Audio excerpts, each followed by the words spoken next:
Hey friends, we just saw Charlie Munger nearly doubling down his stake in Alibaba by another 83% based on the latest filing by Daily Journal. Personally, I have a substantial portion of my portfolio in the company as well, so the recent decline in Alibaba's share price is definitely not easy to sit on. So who's right, Munger or Mr. Market? Well, only time will tell. For now, I'm sticking with Munger. Let me share with you why. I will not go into the details of the economics or financials of Alibaba today. I have done a more thorough review of the company in my previous videos. I will put down the links in the description below if you want to check it out. But just a very quick overview. For the fiscal year 2021 that ended in March 2021, revenue grew by 41% from the previous year to 717 billion RMB or 111 billion US dollar. Net income and free cash flow grew more than 30% as well, and it's forecasted to continue growing at more than 20% moving forward. The fact that Alibaba is investing heavily in other areas and yet still able to generate positive earnings and free cash flow is really commendable.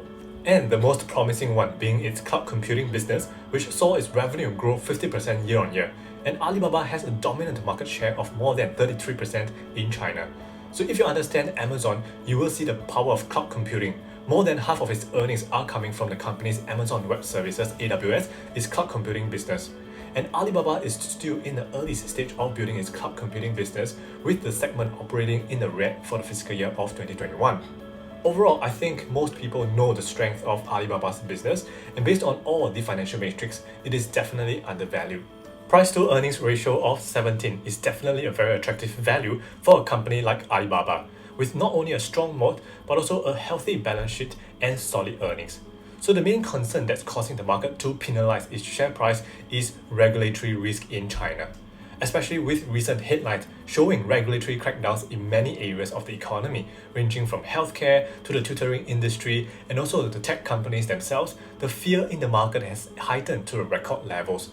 Worse, many funds have pulled out of their positions in the Chinese stocks. The level of fear and uncertainty in the market is real. Even I started to doubt my investment, questioning my previous thesis that the Chinese government is unlikely to do anything too damaging to these tech giants or anything to shut off the capitalistic elements of its economy. So the question is, will they? Well, Munger has always been optimistic about China's economy, and the doubling down of his stakes in Alibaba just shows his conviction. Let's understand why this is so. First of all, it seems that the general market interprets the recent moves and regulatory crackdown as the Chinese Communist Party leaders showing their anti-capitalist stripes.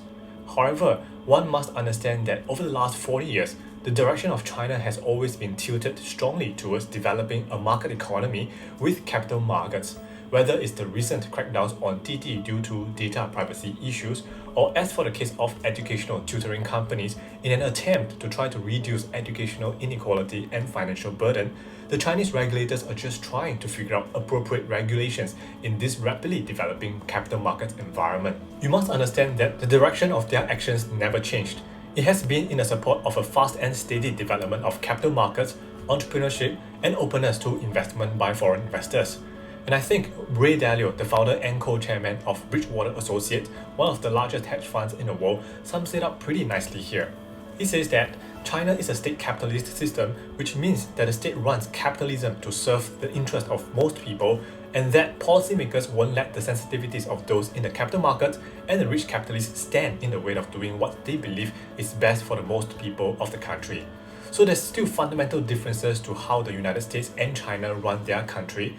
The idea is that capitalism is here to stay in China, but those in the capital markets and capitalists have to understand that they are places in the system or they will suffer consequences of their mistakes. Meaning, why should a mistake being rich as powerful enough to determine how things will run in China?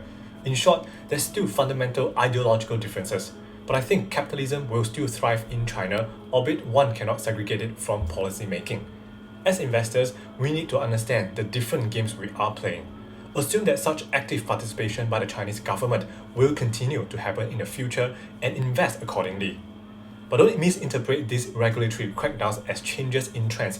Then again, don't expect Chinese state-run capitalism to be exactly like Western capitalism. So yes, the regulatory and geopolitical risks are real.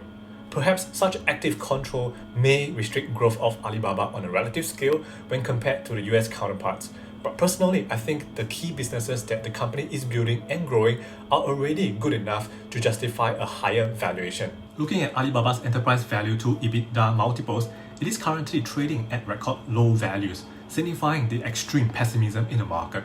Hence, this may be the chance to buy the company at a very attractive valuation when fear is crowding out the market. But that's if you have the stomach for the volatility in the short term.